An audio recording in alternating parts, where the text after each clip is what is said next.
Okay, everybody, we've got a lot to cover today. 15-game Wednesday recap. This is effectively your weekend review show wrapped up in we're just going to review all 30 stinking teams at once, and however long it takes is how long it takes. Welcome to the program, everybody. I'm Dan Vespris. This is Old Man Squad Fantasy Basketball. I'm on Twitter at Dan Vespris, DanBesbris. You can find me on Blue Sky at Old Man Squad. And again, please do take a moment to hit that subscribe button as you settle in. Also a like button. And if you're listening on Apple or Spotify, see if we can squeeze a few 5-star reviews here in as we hit the stretch run of the NBA campaign. Yesterday was an extraordinarily busy day, so we're not going to hang around without getting into it for all too long right now. Let's get started. What I'd like to do on today's program that maybe is a little bit different is I don't want to speed through anything. And you guys have noticed this. Like, I try to keep a lot of my recap shows in that kind of 30-ish, 35-minute range. And some of you have even said, Dan, like, more is better. I have lots of time to burn while sitting in traffic or whatever. But for my own mental health, repeating stuff a bunch of times that we've covered over and over and over again, it drives me crazy. Today, we're flipping that switch back the other way. So we're going to go through each team carefully, and that way we're all kind of set up for the All-Star break. I know there's more games coming up tonight, and so there'll be a little whatever it is, some like a couple of pieces of info that'll drop, but we got everybody on Wednesday, and we have a pretty good idea, minus, some injuries along the way, and hopefully guys will be back on the other side of it. But let's just start our journey through these things and see what turns up. Indiana beat Washington in overtime. Oops, that probably shouldn't have taken that long, but the day going into the All-Star break is super weird for a lot of these teams. Obi Toppin exploded, and this happens every once in a while. Benedict Mathurin also had a big ball game. The bench was big for Indy here. Don't read too much into it. Just don't. And you can see, actually, you're looking at like, oh, Halliburton, 32 minutes in an overtime game, huh? Yeah, because the bench got him back in. I think Andrew Nembhard is a drop. I mentioned it on yesterday's podcast. I'll sort of double down on that one. I don't think there's any reason to hold on to guys right now that aren't performing, that don't have a boatload of upside, and he doesn't have that. Thomas Bryant, he's your Miles Turner fill-in, but is he going to stick on the other side of the All-Star break? I don't know. Is Miles going to be back by then? I would hope so. Indy's done for a week and whatever. So, anyway. That's probably it for Indy. Like I said, we're going to go through every team, but I'm not going to talk about stuff if it doesn't need to be talked about. You can pass over some guys, and on we go. On the Washington side, Alex Sarr returned, played 32 minutes of very inefficient basketball, but he must be rostered right now. I do have some tweaking to do here with Washington because, first of all, we still haven't seen hide nor hair of Chris Middleton or Marcus Smart. At some point, those guys are going to have to get into a ball game because they're saying, oh, they want their veteran leadership, but what are they going to do? Just like sit them on the bench for a while together? That's what they've done so far. I'm still assuming that they get into a game at some point, and at that point, we'll kind of reassess things a little bit. For now, with Sarr back, Richaun Holmes is a drop. I know he had 5 and 7 with a couple of blocks. That's not bad, but the 19 minutes is what you're looking at there. Sarr, assuming he's not going to shoot 23%, there's enough other stuff there, blocks, rebounds, whatever, that he probably can kind of get over the hump.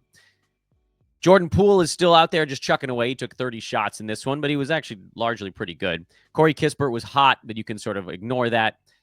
The three names, by the way, Malcolm Brogdon's hurt again, to no one's surprise. The three names that I think we need to focus on today are Bub Carrington, Keyshawn George, and Bilal Coulibaly. Bilal looked like he was going to bust out with no Kyle Kuzma, but he's kind of turned back on himself. The efficiency stuff with him is a bit hard to overcome. The thing is, I'm sort of bouncing between these two schools of thought because he took 20 shots only 2 games before this one. Yeah, he only went 6 out of 20, which is rough, but 20 shots. And then it dropped to 9, and then it dropped to 8. And that number is just not acceptable right now. The whole point of why we would want Bilal coming out of the trade deadline was, well, with no Kuzma around, surely there will be enough available for him to get 13, 14 shots up a ball game, or at least a dozen. And that hasn't been guaranteed either. That creates a problem because what Koulibaly does well, he rebounds a bit, he passes a bit, he gets steals, he gets blocks, a couple of threes, not a lot of them, and he'll score a little. But the inefficiency stuff overwhelms the good when there isn't enough good. So when he doesn't score and he doesn't get steals or blocks, the inefficiency, I mean, that turns into a truly epically bad ball game. Keyshawn George, on the other hand, looks like actually a pretty damn efficient young player. I know he's shooting only 37% on the season, but he's been relatively consistent of late. I don't know which iteration we're going to get. Probably something in between. Lately, 75, 55, 30, 50% his last 4 healthy ball games. So I'm in on Keyshawn George right now. I realize that there are some, maybe we call them usage issues, where he's probably never going to have a game where he goes out and takes, 16, 17 shots, and that kind of caps the upside a little bit. But he does get steals. He does get rebounds. He actually rebounds relatively well when given full minutes here. 7, 5, 7, and 9 over his last 4 games. Those are starters level minutes. He's averaging 7 rebounds over that stretch, which maybe that's a bit higher than we should expect, but it does seem like he can get to 6 pretty consistently. And so then you expect threes and rebounds and some steals and, enough assists to keep him on the court and hopefully decent enough percentages to not tank your team. I think the free throws should be high 70s, around 80 or something like that. So the field goal is the one that's kind of like, maybe. So I think I'm in on Keyshawn George, as we've been talking about on the show. Bub Carrington at 18, 8, and 5 with 2 steals and a block.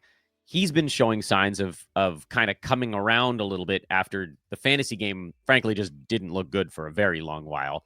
He is less rostered than some of these other guys, but he's also been running really hot. So that's kind of the other side of it, where, yes, with Keyshawn George, he's been running warm. Bub has been running hot. 63, 56, 70, 40, 56% from the field. He's getting in on the fun. The assists are higher because he is effectively the point guard when Jordan Poole is not just handling and shooting. The issue for Carrington is his defensive stats are damn near non-existent. So is there enough points, boards, assists to cover up the other stuff? Last week and a half, the answer has been yes, because his field goal percent has been very good. That's led to more scoring. Overall, the answer has been no. So I'm actually leaning ever so slightly to no on Bub Carrington, but you can put him on the watch list. And then as far as Bilal goes, we didn't really finish the thought there. I think we can find someone better. So I'm going to downgrade Bilal Koulibaly not to a must-roster guy anymore. I think he can probably be dropped in favor of, one of the hot pickups we've been talking about, or a great injury play or whatever, and we move on.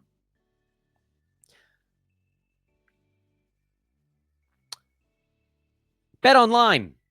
Almost forgot what the hell I was doing there. Is the world's most trusted betting platform and your number one source for online betting in 2025. Whether you're a seasoned fan or a first-time bettor, BetOnline is your ultimate game day companion. With the largest selection of odds on everything from NBA and college basketball to the NHL and UFC, BetOnline continues to be your number one sports betting source. From every three-pointer to hat trick to grand slam, it's around the corner. Baseball's coming. BetOnline has you covered with odds, stats, and more on every game, every play, and every win. BetOnline, the game starts here. Spurs lost at Boston. Stephon Castle had 20 points again. He's been a scoring machine. I think I'm sticking by my assessment of Castle as either a points league ad or a punt build ad. I don't know that he's going to be able to keep up the full 9-cat value altogether because the free throw percent is not good. The field goal percent is not good. Steals are fine, not bad, but the rebounds, the assists tend to be on the relatively low side for him. So, yeah, that's where I'm leaning there. I'm willing to admit that I'm probably just not going to be the guy who has him in most leagues, and that's okay. But if you're in a volume league, he makes a lot of sense.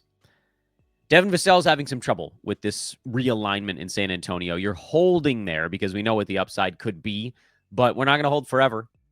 And Chris Paul has kind of turned back into pass only.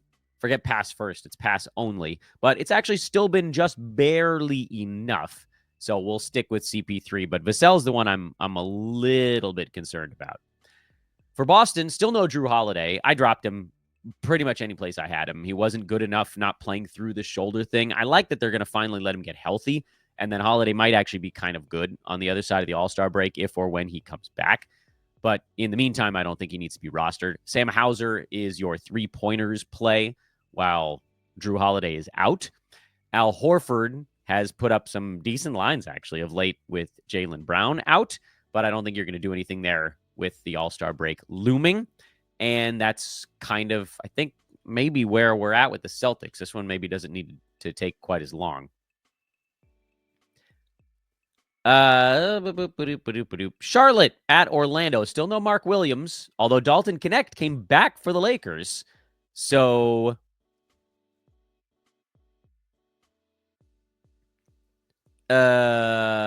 weirdness.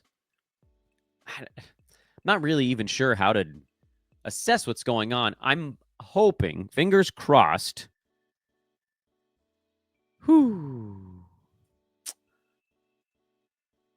That Mark Williams plays on the other side of the All-Star break. I am really, really hoping. Because if not, things have gotten goofy. I will say, as far as Charlotte goes, don't read too much into this ballgame because a lot of people were out and then Nick Smith got ejected. I'd love to know what the hell the thought is on LaMelo Ball playing the rest of the way. I hope he's gonna. I would love to know what the plan is for Mark Williams because every decision we make with the Hornets is directly related to one of those two things. Elfrid Payton had 7 assists in this ballgame. If LaMelo Ball is just done, then you can go pick up Elfrid Payton for some boards and assists and probably not a whole lot of other stuff. Yusuf Nurkic finally got back on a basketball court. He played 16 minutes. Taj Gibson got 22, which tells you how hard it's going to be to get Nurk back up to game speed. Musa Diabate, I think he'll be back on the other end of the All-Star break. I feel pretty strongly. So I would hold on Diabate until we find out what the hell's going on with Mark Williams. And then on the LaMelo thing, Nick Smith Jr. would be the guy if all these other dudes are out. But then, he went and he got himself tossed out of the damn ball game. Anyway, I think you can wait on whatever decisions you're thinking about making there.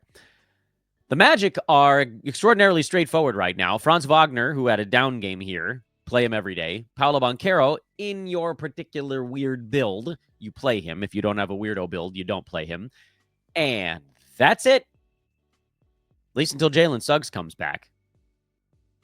And the Magic got a much-needed win over a very bad Hornets team. Magic are badly in need of victories these days. Remember how hot they got off to this year? Magic are 2 games under 500 right now.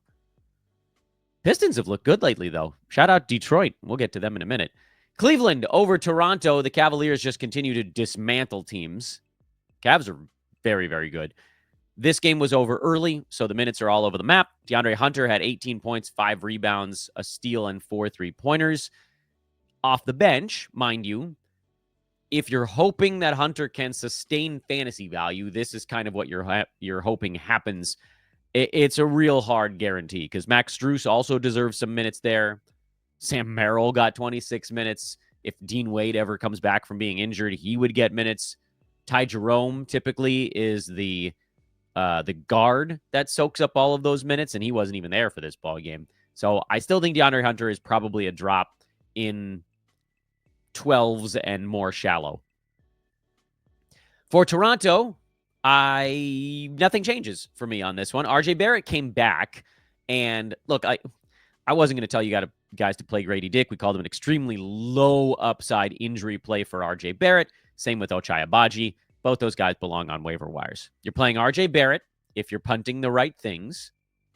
I'm going to try to throw that caveat in there every time because when I'm like, I don't want RJ Barrett, people are like, shut up, Dan, he belongs on rosters. I'm like, well, He belongs on a few rosters, but if you're trying to win all 9 categories, he certainly does not.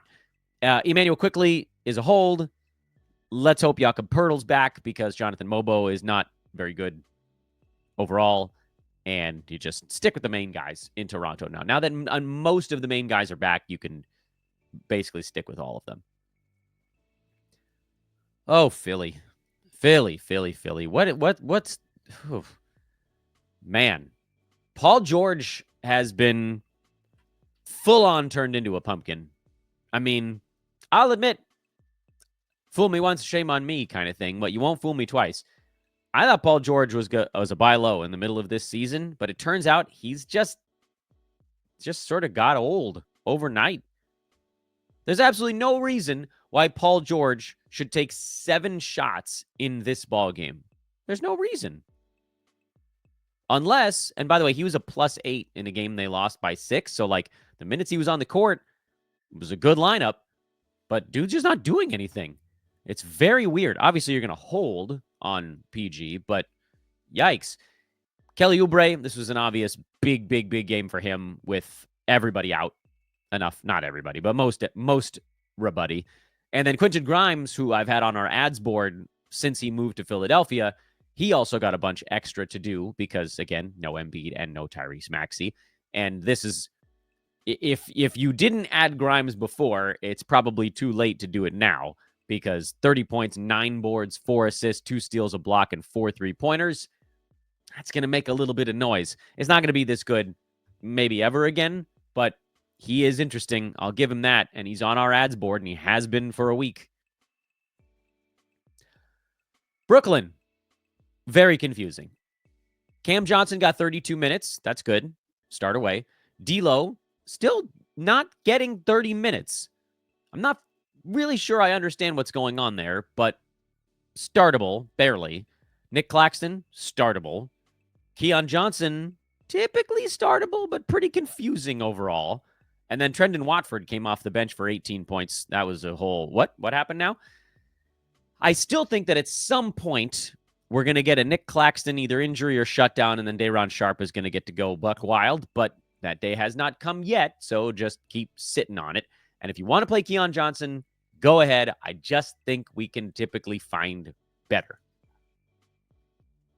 This is a relatively high-scoring overtime game. Hawks lost to the Knicks 149-144, and everybody got fantasy stats. So that actually makes it kind of hard to handicap because, first of all, Vit Krejci got ruled out for 3 weeks. Larry Nance got ruled out for 6. So the Hawks, who just piled on wings, just lost a center and a wing in the same previous ball game, which opens things up for some of these other guys. So, obviously, Dyson Daniels, Onyeka Okongwu, Trae Young, those guys are easy decisions. Let's push them off to the side for now. The names we're looking at are George Niang and Karis LeVert.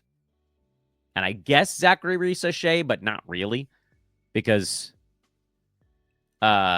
his efficiency, well, is better in this ballgame, but the whole full round fantasy stat set for Risa-Shea is not there yet.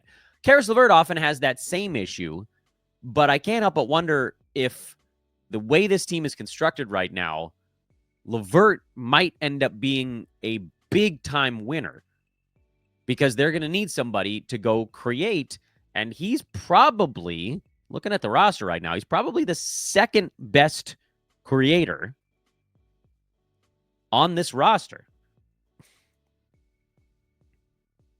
Is there going to be enough every night? Probably not, because this game was crazy, and LeVert's going to get added all over the place after this one. Only to likely see those numbers come down a bit. And, you know, his rostership jumped over the last day and a half, which I get it. You know, he's put up a couple of big ones in a row. I just don't think it's going to last. And plus, we know enough about LeVert to know that it's got to be like super high volume for him because the field goal percent is meh. The free throw percent is worse than meh. And that tends to sag him a bit. If you're in a volume format, go for it. Like, zero questions. If you're in straight 9-cat, I think, you're going to probably need to be in the right punt mode. And then with George Niang, I picked him up, I dropped him, I picked him up, I dropped him. You know, this is a better case scenario with the overtime. But it's worth noting these guys have more opportunity now with Krejci and Larry Nance gone. That put a bunch of minutes back into the bucket, especially Krejci. Because Vit looked like he was actually in position to go do some damage, and it looked like he was going to get close to 30 minutes of ball game. So that put a lot of playing time back in the overall you grab it pool. I don't think you need to pick up Niang yet. I think I'd rather watch one more game. With LeVert, you probably do, because after this type of ball game, someone's going to go at him. You really can't wait another one. If you don't pick up LeVert, which again, I'm totally fine with that decision as well, and I'm probably not really doing it because there are so many other trade deadline related ads that just popped up, and I like a lot of them more. But if you don't pick him up, just know you're not going to get him. Let's take a quick commercial break. It's going to be a long show, so, settle in.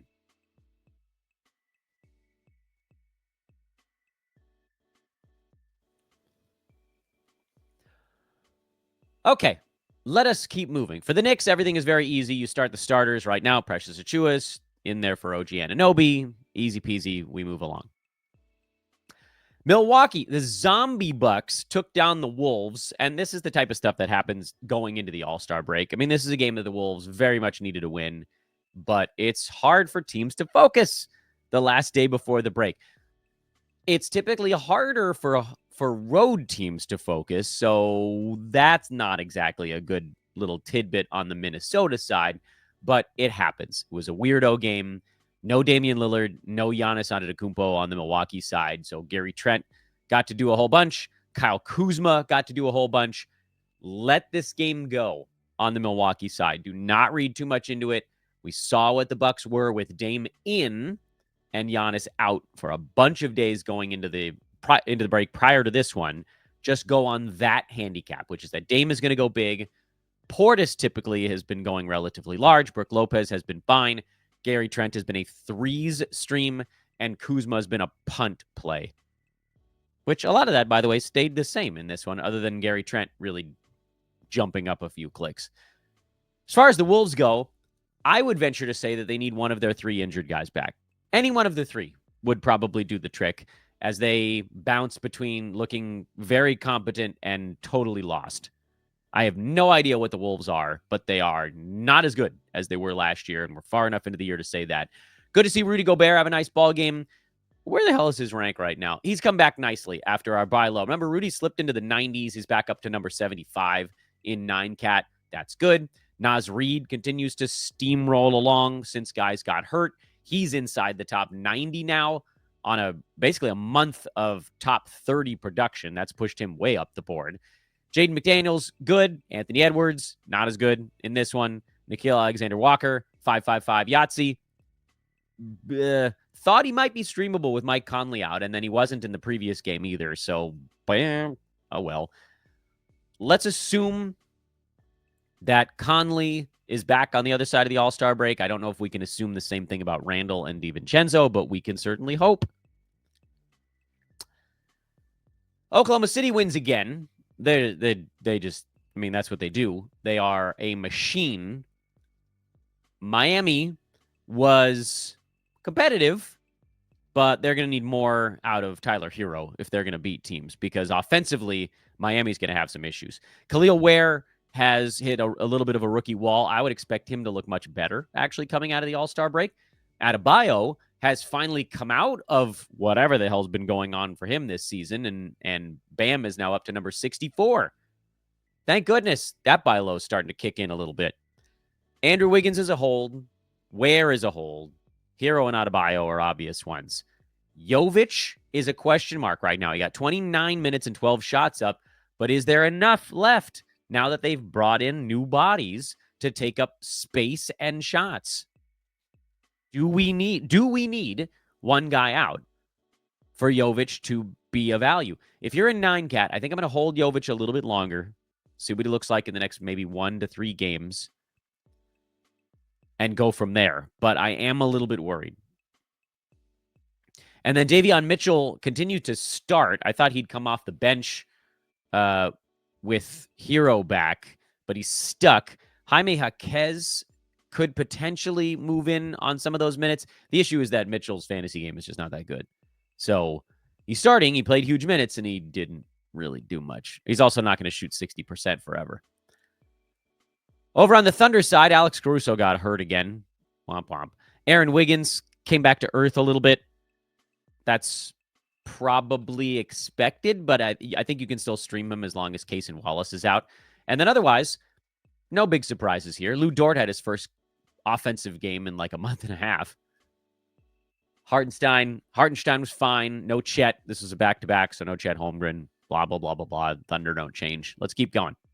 Other than Wiggins being a good injury play, the Thunder don't really change. Sacramento took care of the hapless Pelicans. What a wasted season for New Orleans. Can't believe how bad they've been. I know that injuries are a thing, but like you got to close your eyes and bonk into a win every once in a while. I guess not against a team that's fighting to stay in the play-in. That's not where you're going to get it. Either way, what did I say on these pods? When Keon Ellis gets 26 minutes or more, he belongs on fantasy rosters. 29 minutes in this ball game. He had 27 and 5 with a steal and 2 blocks. It's a beautiful thing. I love it. I love it. Keon Ellis belongs on rosters. Don't care that Sacramento signed Markelle Fultz. I don't think he's going to play all that much. I think he's more of a break glass and emergency guy. For the Pelly Bellies, Zion played. He looked pretty good, actually, in this ball game, so that's something. Trey Murphy has, I'd say, slowed up a little bit. I mean, he's been incredible, so no one's complaining. He's a first-rounder on the season. What an unbelievable year. Just hope that it continues. Karlo Matkovic remains on watch lists. This is why. CJ McCollum was back, and that punted Matkovic to the bench for only 14 and a half minutes. What didn't happen was Jose Alvarado disappearing. In fact, quite the opposite. Jose played 32 minutes, had 18 points, 9 assists, 2 steals, and a block. I love me some Alvarado when he's playing good minutes. It's happening. And, friends, they can put it off as long as they want, but the Pels are not that far away from starting to shut people down. Zion's going to rest back-to-backs. I wouldn't be surprised if you started to see McCollum sit on some back-to-backs. And at that point, then Yves Missy kind of crawls back into the discussion. He's not there yet. I mean, maybe he's there if you're punting free throws, but not really. So Alvarado's the guy right now. I think Missy's kind of the next man in that line. And then maybe you get down to Karlo Matkovic, but to me, he's again, more of a watch list guy. Detroit wins again. Chicago is being very effective at losing basketball games, but unfortunately for the Bulls, the teams behind them are still losing as well. The Nets, the dumb Nets, are going to accidentally bump into the 10th seed here if they're not careful, because the Sixers and Bulls are so bad. If the Bulls are trying to lose, why didn't they trade Vooch? I'm going to get to that rant in a minute here. First, for Detroit, this is a quickie. No surprises. Asar Thompson put up some really nice field goal percent and scored and got some boards, even got some assists, and missed a whole bunch of free throws. Asar Thompson is, to me at least, a punt free throw play. But the 28 minutes were nice. That's notable. 28 minutes were interesting.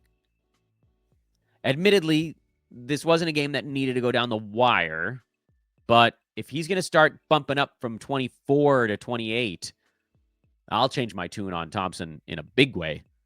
But right now, at least, he's a punt free throw play, so you got that regardless. Otherwise, no real changes. We've seen a little Tobias Harris resurgence here late in the year. He's up inside the top 90 again, thank goodness. Okay, I have Bulls-related questions. First of all, we got a better game from Vooch again, so that's something. And Ayo Dosunmu played well, and Josh Giddey's been playing relatively well of late. Also, Kobe White has been in a bit of a funk. He's been playing through some injury stuff. I think the All-Star break will help him as well. Vooch has hit a serious wall, or at least he did before this ball game. He's finally, for the first time all year, fallen out of the first round because his field goal percent is down to 54.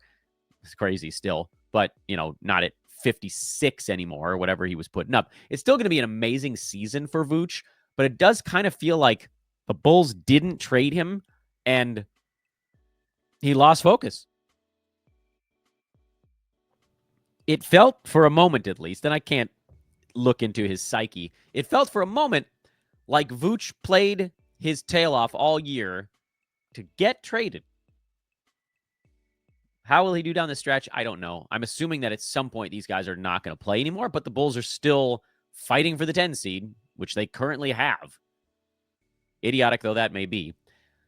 This, by the way, on Matas Bucelis, this is why I've been a little bit lower than others, because we've seen these solid lines for him lately, but they've all been on the shoulders of what appeared to be unsustainably high field goal percent. He's shooting 59% over the last 2 weeks.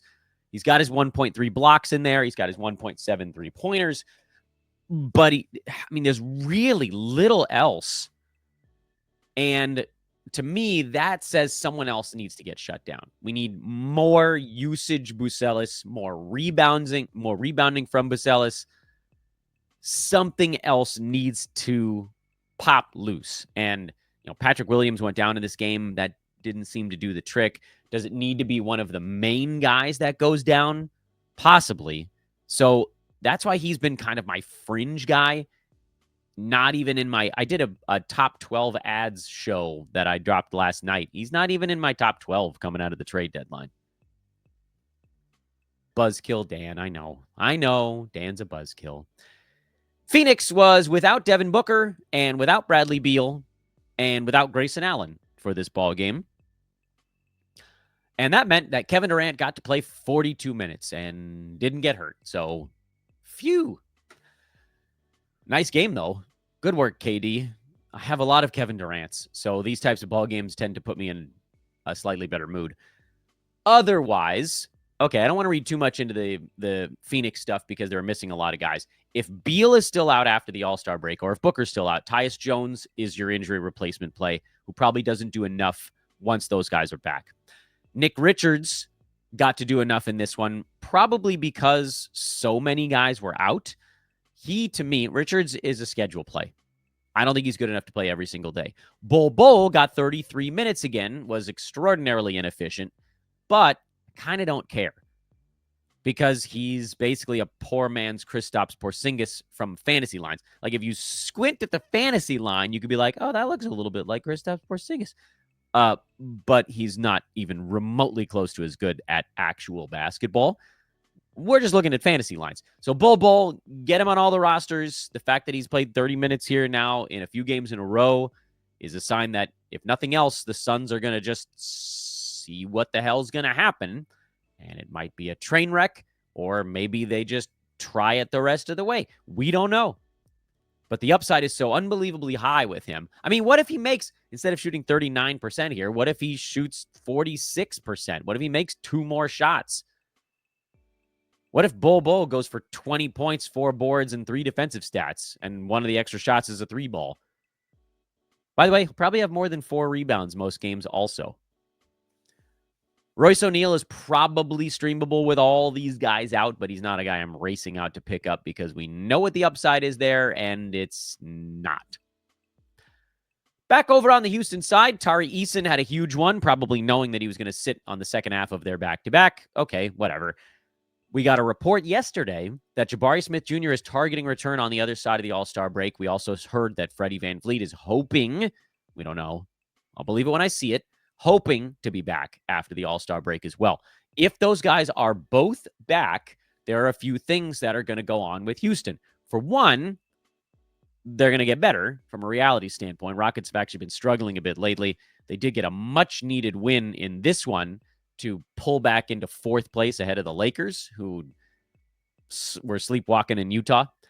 But it's going to hurt Tari Eason. It's going to really hurt Amen Thompson when these guys come back.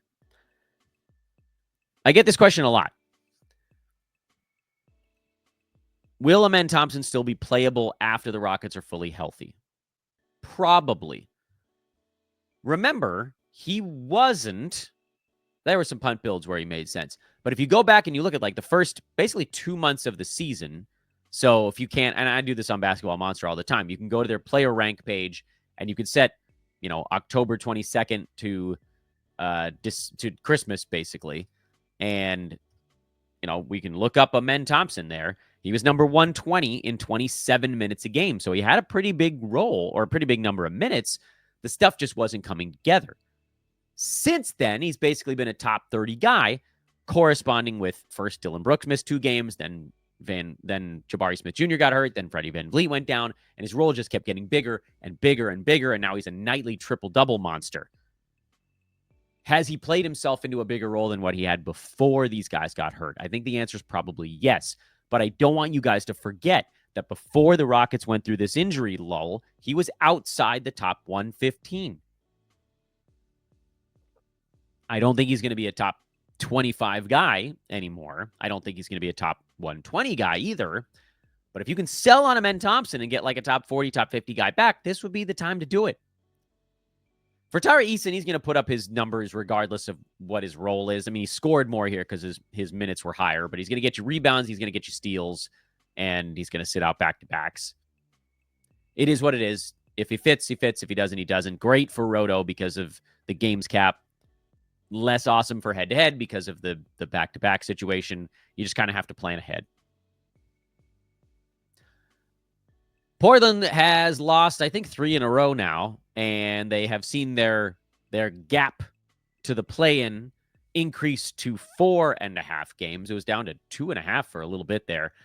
And on top of that, we got a report yesterday that DeAndre Ayton is legitimately hurt. It was not a little thing. He's going to be out at least a month, which takes you to the middle of March. And at that point, if Portland is eliminated, are they really going to bring him back? I mean, they probably will a little bit because we saw it last season. They played him a little down the stretch and then they pulled him back out again. But regardless, Donovan Clingan should be on every roster everywhere. I think he was our number 5 pickup over the last month because even if you lose the Donovan Clingan mega games in a month, they'll come back probably 2 weeks after that. And this is sort of what we were hoping for at the trade deadline with somebody getting moved or shut down. It just didn't happen that way. So Clingan must roster. Don't be surprised if I start telling you to pick up Robert Williams if he's healthy after the All-Star break, because he would get the Jabari Walker minutes, those 19 minutes, probably even a few more. I think they'd rather keep Donovan Clingan down to about 27, 28. That would get Robert Williams to 20 or 21 minutes. He's fantasy playable in that amount of minutes also. You don't have to do anything now. Just keep an eye out for it. No Jeremy Grant, so Denny Avdia was, well, not as good in this ball game, but when Grant is out, Avdia's a play. What am I forgetting with this team? Scoot Henderson out through the break. I think my guess is that Scoot's back after the All-Star break, but we'll kind of cross that bridge when we get there. And if this many guys are out, Toumani Camara is probably a start. Whereas when guys are healthy, he gets all the minutes, but he doesn't really get any touches. Portland's suddenly a little more interesting, at least from a fantasy standpoint. Jamal Murray had 55. That's the line of the night. Nikola Jokic, la-di-da, 26, 15, and 10. Christian Brown, 21, 10, and 6. Remember he had that 3-week stretch where everybody was worried that Christian Brown was going to disappear? He's inside the top 60 again. Monster year for Christian Brown. Zeke Naji played well, had 6 defensive stats, but I'm not doing anything with it. And then Julian Strother, he was a schedule play and nothing more than that, as the Nuggets wait on Michael Porter Jr. to get healthy. And you guys know I'm not a big Aaron Gordon guy anyway. What are we at time-wise? Approaching 40 minutes? Yeah, I mean, I knew it was going to be a long one. Lakers were not focused here. They were also missing some bodies, not the ones that should cost them the game, but in the way the Lakers are built right now, they probably ended up missing the 3 most important guys not named LeBron and Austin Reeves. And I know you're thinking, Dan, why didn't you say Luka? I don't think Luka is the most important Laker right now. I don't even think he's in the top 5 most important Lakers right now. He will be probably within the next 2 weeks, but not yet. Right now, and you guys know I watch pretty much every Laker game from start to finish these days because, stupid Dan has this pipe dream of actually kind of covering the Lakers at some point down the line. The Lakers have been winning with smothering wing play on defense. And so they were down Dorian Finney-Smith. They lost Jackson Hayes in the first quarter when he took a John Collins whack to the face. They were down Gabe Vincent, who I know is not a wing, but has been kind of like a point of attack guard and one of their floor spacers. And Jared Vanderbilt is not ready to play full minutes yet either. So, yeah, I mean, they got Dalton Connect back, but that doesn't cover up what they've been winning at lately. And you got sort of an unfocused LeBron, and you got a bad shooting game out of Austin Reeves, and Luka's on a minutes cap. It was higher than this. The game was over. They pulled the plug early in the fourth quarter. He probably would have gotten another, I think, maybe 5-6 minutes, something like that, if the game was closer. But that's what happens sometimes. Just not your day. Unfocused. You're missing some key guys, and all hell breaks loose. So anyway, as far as the Lakers go, Jackson Hayes will probably be back after the break. I would think Gabe Vincent and Dorian Finney-Smith are as well, which at some point here, Rui Hachimura is going to lose his value. And then you're going to have Bron Reeves and Luka, and then Jackson Hayes is going to be your, okay, I need somebody to go 4 for 5 today with probably a block. Not a ton of upside there, but sort of not dead in the water. As far as Utah goes, I was wrong. I thought they would play their starters against the Clippers today because the starters already got to play the Lakers, but I think there might have been maybe an irritation level with the Lakers kind of laughing at them in that last ball game, and Utah got their revenge. Lauri Markkanen was great. Walker Kessler was incredible. He changed so many damn shots in this game. Keontae George popped off. Jordan Clarkson missed a bunch of free throws, but he was good. Isaiah Collier was good. John Collins was good. All the key guys were good. And now we got to wait and see who the hell plays tonight. Makes a lot of these dudes hard to roster in head-to-head right now with half the team sitting back-to-backs. Yeesh. Anyway, don't shake things up too much. I would expect if a lot of these guys sit, you'll probably get 18 to 20 shots out of Keontae George tonight. That'll be something. Maybe one of the other veterans plays on the back-to-back. We'll find out later. Jordan Clarkson, by the way, is playable when he starts until Colin Sexton comes back. I think there are a couple more games on the card. I was busy. Woof. Golden State lost at Dallas. This is a nice win for the Mavs. Draymond Green, Steph Curry, Jimmy Butler. Steve Kerr has hinted that the veterans might get a day off going into the All-Star break. I don't know, man. That team needs wins. Can they afford to sit out the game going into the break? I know that you're playing the long game here. What am I looking at? I've lost track of the day. In Houston, yeah, I mean, maybe they're going to get thumped in that one anyway. Anywho, Draymond was solid again. He seems to be more focused now with Butler around. Steph, Jimmy Butler, those are good. Buddy Hield crapped himself. I'll admit it. But 29 minutes, that's what I'm looking at there. He'll be better in the next one. I'm holding on Buddy Hield. I'm dropping Brandon Pajemski. That's where I'm at with the other guys on the Warriors. As far as the Mavs go, I mean, they're an injury wreck right now. So Kyrie had 42 in a brilliant game. Max Christie had 17. He's startable. Klay Thompson is startable while all these guys are out. I think P.J. Washington's back after the break, at which point I don't think I would risk it with guys like Klay Thompson and Kessler Edwards and Prosper and Najee Marshall. Pushes most of those guys off the board for me. My thought is, and you guys know I like to play a little bit more cautious, Kyrie, Christie, and PJ are probably the three guys I would play coming out of the All-Star break. Klay would be the next one on the list, but I don't know if there will be enough shots once PJ Washington comes back. He's a maybe. Klay's a 50-50. Here's another team that was ready to get into the All-Star break. The Grizzlies played a marginal first half and then just took their eye off the ball in the second half. Clippers had a good one. So don't read too much into the Grizzlies side of this. I keep going back and forth on Santi Aldama. And I'm going to say the same thing I think I do on every show, which is he probably belongs on rosters. His inconsistency is going to be a bit annoying. This was a good one. Bad one might follow. But if you're hunting for something more fun, I'm actually okay with that.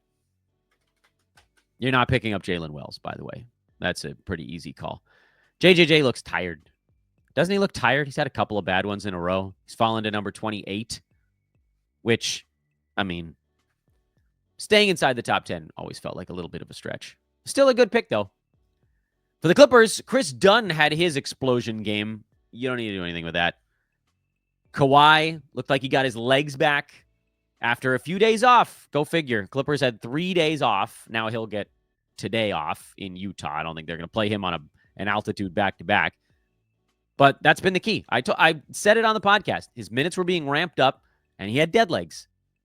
By the way, I don't think it should surprise anybody that Norman Powell only had 18 points here. As Kawhi gets up to full bore, he's going to take from Powell. It was inevitable. Norman's still going to be startable in fantasy, but those top 40 runs, I don't know that we're going to get too many of those. Intermittently. And before we go, let's go over my underdog results. You can see it's been a mixed bag.